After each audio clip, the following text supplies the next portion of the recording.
The wind moves through the empty corridors long before anyone steps inside. It slips through broken windows, creeps beneath heavy wooden doors, and echoes through endless hallways that have remained silent for decades.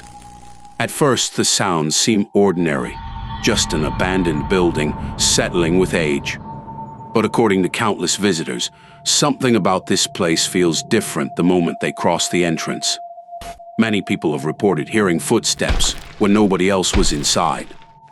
Others claim they heard distant screams echoing through empty wings that have been abandoned for years. Paranormal investigators have captured strange whisperers on audio recordings, while tour guides have spoken about unexplained shadows appearing in places where no one was standing. Some visitors leave convinced that they encountered something beyond explanation. Others insist that every experience can be explained by psychology, old architecture, and the power of suggestion, yet the stories continue to grow. Could decades of suffering somehow leave a mark on a building? Can places remember the pain of the people who once lived within their walls? Or are these frightening experiences simply the result of expectation, fear, and imagination? Nobody has been able to answer those questions with certainty, but one fact remains undeniable. The history of this place is every bit as haunting as the ghost stories that surround it.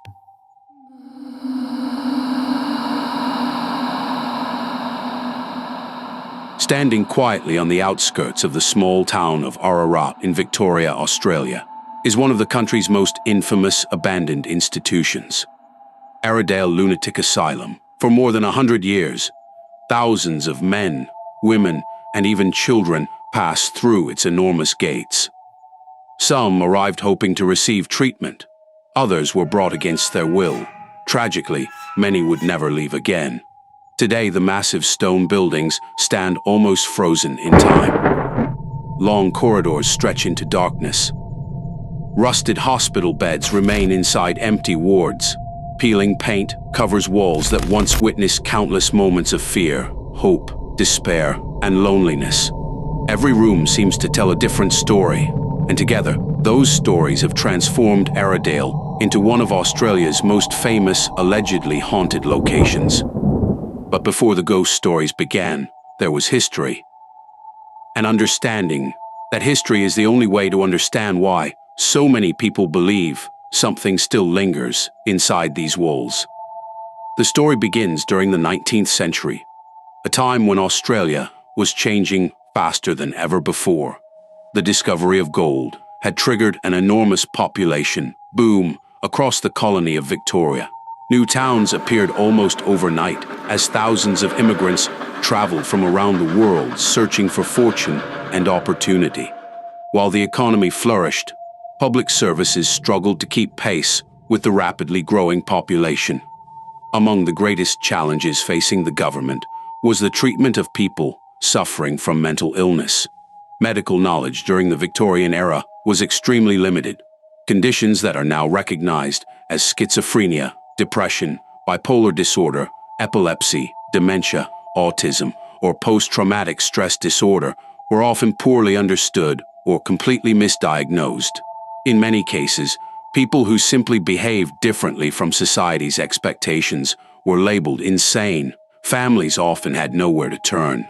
Hospitals lacked specialized psychiatric care, and many patients were kept in prisons or poorhouses alongside criminals simply because there were no better facilities available. As the number of patients increased, colonial authorities decided that a much larger institution was needed, one capable of housing hundreds of people away from the rapidly expanding cities. Construction began near the town of Ararat in western Victoria. The location was chosen for its isolation. At the time, many doctors believed that peaceful, rural surroundings could help calm troubled minds. Fresh air, open farmland, and distance from crowded urban areas were considered essential parts of treatment. What emerged from those plans would become one of the largest psychiatric hospitals in the Southern Hemisphere. Originally opened in 1867 as the Ararat Asylum, the institution expanded continuously over the following decades. New wards, workshops, kitchens, gardens, chapels, laundries, and accommodation buildings were added until the complex grew into what resembled a small, self-contained town. At its peak, more than 1,000 patients lived behind its walls, cared for by hundreds of doctors, nurses, attendants, and support staff. From the outside, the asylum appeared orderly and impressive. Its grand stone buildings reflected the architectural confidence of the Victorian era. Wide pathways connected massive wings built from locally quarried bluestone. Beautiful gardens surrounded parts of the property, giving visitors the impression that this was a place of healing rather than confinement. Yet appearances rarely tell the full story. Life inside depended entirely on when a patient arrived and what condition they were diagnosed with. Some individuals genuinely benefited from the structured environment, receiving food, shelter, and work opportunities that were unavailable elsewhere. Others experienced years of institutionalization with little hope of returning to normal life. Treatments reflected the medical understanding of the time, and many practices that were once considered acceptable would later be viewed as deeply controversial. Patients were encouraged to work in farms, kitchens, workshops, and laundries as part of what physicians believed was therapeutic routine. Daily schedules were strict and heavily supervised. Privacy was almost non-existent. Personal freedom was limited, and many patients spent years separated from their families. As decades passed, the patient population continued to grow. Overcrowding became an increasing problem, placing enormous pressure on staff and resources. The institution evolved repeatedly to meet changing medical practices, but the sheer number of people living within its walls meant that conditions were often difficult. Then, tragedy became an unavoidable part of daily life. Throughout its long history, thousands of patients died at Aradale from illness, old age, infectious disease, and the medical limitations of their time. Some deaths were expected, others were sudden. Every loss added another chapter to the asylum's already complex history. Over more than a century of operation, the grounds witnessed an extraordinary amount of human suffering, grief, and emotional trauma. It is this undeniable history, not the ghost stories, that first captured the imagination of historians and later paranormal investigators. Because when a place has witnessed so much pain over so many decades, people naturally begin to wonder whether the past can ever truly disappear. And according to many who have walked these corridors after dark, that was only the beginning. As the years passed, Aradale continued to expand until it became one of the largest psychiatric institutions in Australia. Entire wings were added to accommodate the growing number of patients arriving from across Victoria. Men, women, and children were housed in separate sections, each governed by strict routines that rarely changed. The asylum functioned almost like a small town, complete with its own kitchens, workshops, gardens, chapel, and even farms where patients worked as part of their daily lives. The philosophy behind these institutions was based on what doctors of the 19th century believed to be effective treatment. Fresh air, hard work, routine, and isolation from the outside world were considered essential for recovery. For some patients, these methods may have provided stability and care they could not receive elsewhere. But for many others, life inside became a long and lonely existence, separated from family, freedom, and the society they once knew. The reasons people were admitted to Aradale varied enormously. Some suffered from severe psychiatric illnesses that modern medicine now understands much better. Others were elderly people with dementia. Some had epilepsy, intellectual disabilities, or neurological disorders that, at the time, were poorly understood. Historical records also show that individuals struggling with alcoholism, trauma, or conditions now recognized as treatable were sometimes institutionalized because few alternatives existed. Looking back through a modern lens, many historians believe that a number of these patients would never have been admitted under today's standards of mental health care. Life inside the asylum followed an unchanging rhythm. Patients woke early each morning, ate together, worked throughout the day, and returned to their wards under constant supervision. Some worked in the gardens, growing vegetables that helped feed the institution. Others labored in laundries, kitchens, maintenance workshops, or farms. The goal was to keep patients occupied, as doctors believed meaningful work could improve mental health. But not everyone was capable of participating. Many patients remained confined to wards because of the severity of their illnesses. For them, each day could feel almost identical to the one before. Weeks became months, months became years. In some heartbreaking cases, years became decades. As medical science evolved, so did the treatments offered inside Aradale. Some reflected the best knowledge available at the time, while others would later become some of the most controversial chapters in psychiatric history.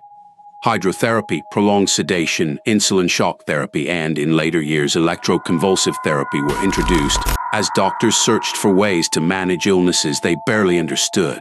While some of these treatments are still used today in carefully controlled medical settings, their historical application often differed greatly from modern standards.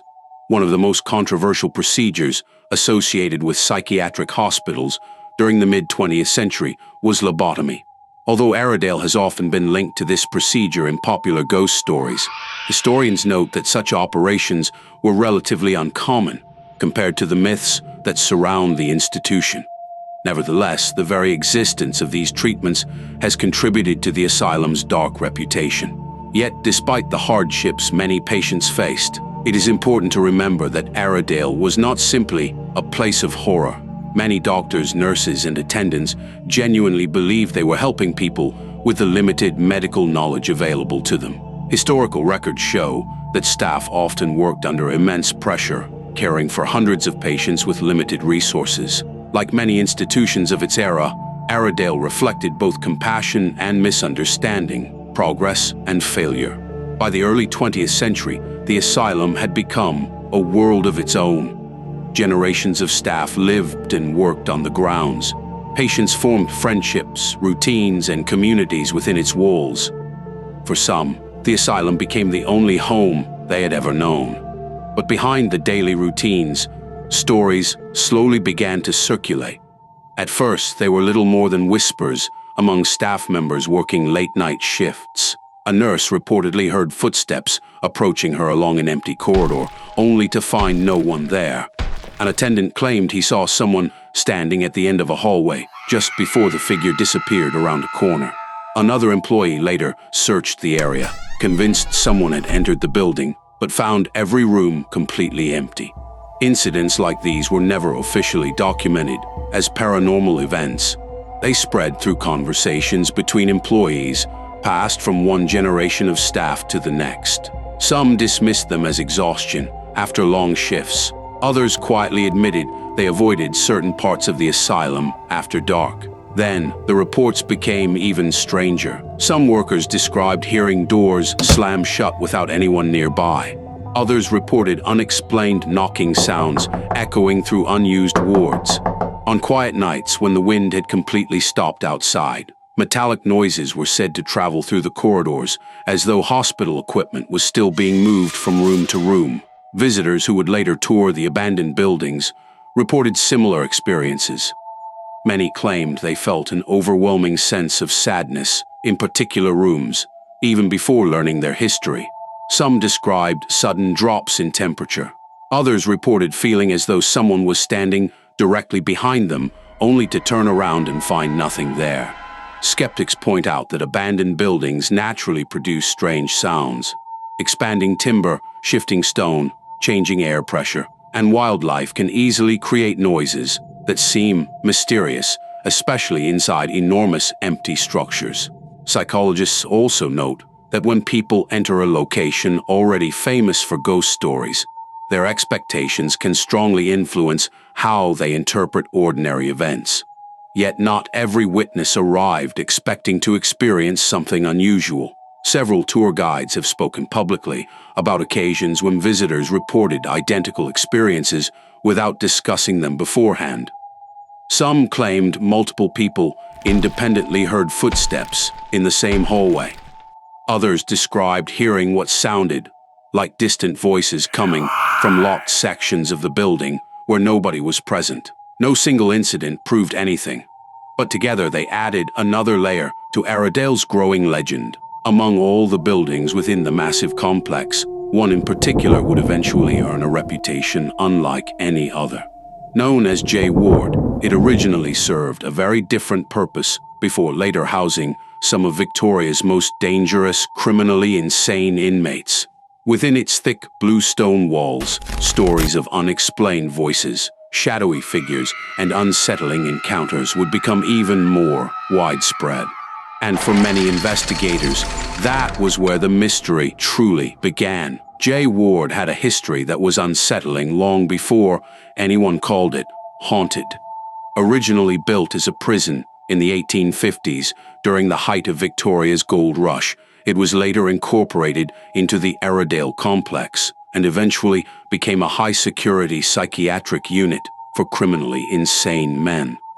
These were not ordinary patients. Many had been found unfit to stand trial, while others had been transferred from prisons after developing severe mental illnesses. Within these thick blue stone walls, security was paramount, and life was even more restrictive than in the rest of the asylum. The atmosphere inside J Ward was different. Even during its years of operation, former staff described it as a place that felt heavier than the surrounding buildings. The corridors were narrow, the iron doors were thick, and the cells allowed very little natural light. Every clang of a closing door echoed through the entire wing, creating an environment that could feel intimidating even during the day. Historical records confirm that several deaths occurred within J Ward over the decades, as they did throughout the wider Aradale complex. Some patients died from illness or old age, while others passed away due to medical conditions associated with the era. These documented deaths later became one of the reasons paranormal enthusiasts believed the building might be haunted. Historians, however, caution that death was unfortunately common in long-term institutions of the 19th and early 20th centuries, making such events tragic, but not unusual for hospitals of that time. When J Ward eventually closed in the early 1990s, the silence that followed seemed almost unnatural. The beds remained, medical equipment was left behind. Personal belongings sat untouched in some rooms, as though time itself had simply stopped. It wasn't long before locals began sharing stories about strange experiences inside the abandoned building. One of the most frequently reported claims involved footsteps. Visitors often described hearing slow, deliberate footsteps behind them while walking through empty corridors. The strange part, according to several witnesses, was that the sounds seemed to stop the moment they turned around. Security checks and guided tours repeatedly found no one else in the area. Then there were the voices. Some paranormal investigators claimed to capture unexplained sounds while recording inside J Ward. During playback, they reported hearing faint whispers, distant cries, or single words that no one remembered hearing at the time. These recordings, commonly referred to as electronic voice phenomena, or EVP, remain one of the most debated forms of paranormal evidence. Believers argue that they represent voices from beyond. Skeptics counter that random background noise, radio interference, and the human tendency to recognize familiar patterns can easily produce the illusion of speech. The debate has never been settled. What happened next only deepened the mystery. Over the years, countless ghost tours began bringing visitors into the abandoned asylum after dark. Many arrived expecting nothing more than an interesting history lesson. Some left with stories they still struggle to explain. A number of visitors have described sudden cold spots in rooms where the temperature seemed to drop dramatically for only a few seconds before returning to normal. Others reported an overwhelming feeling of being watched, particularly when standing alone in former patient wards. Several people claimed they felt someone brush against their shoulder or tug gently at their clothing, despite nobody standing nearby. Not every experience was dramatic. In fact, many were surprisingly subtle. A flashlight turning on by itself, a distant knock with no obvious source, a shadow crossing the end of a hallway. a door that appeared slightly open, moments after everyone remembered closing it. Individually, each incident could have an ordinary explanation, but when dozens and eventually hundreds of visitors began reporting remarkably similar experiences over many years, the stories became difficult to ignore completely. Tour guides themselves have occasionally shared unusual incidents. Some have spoken about hearing movement in sections of the building after all visitors had left.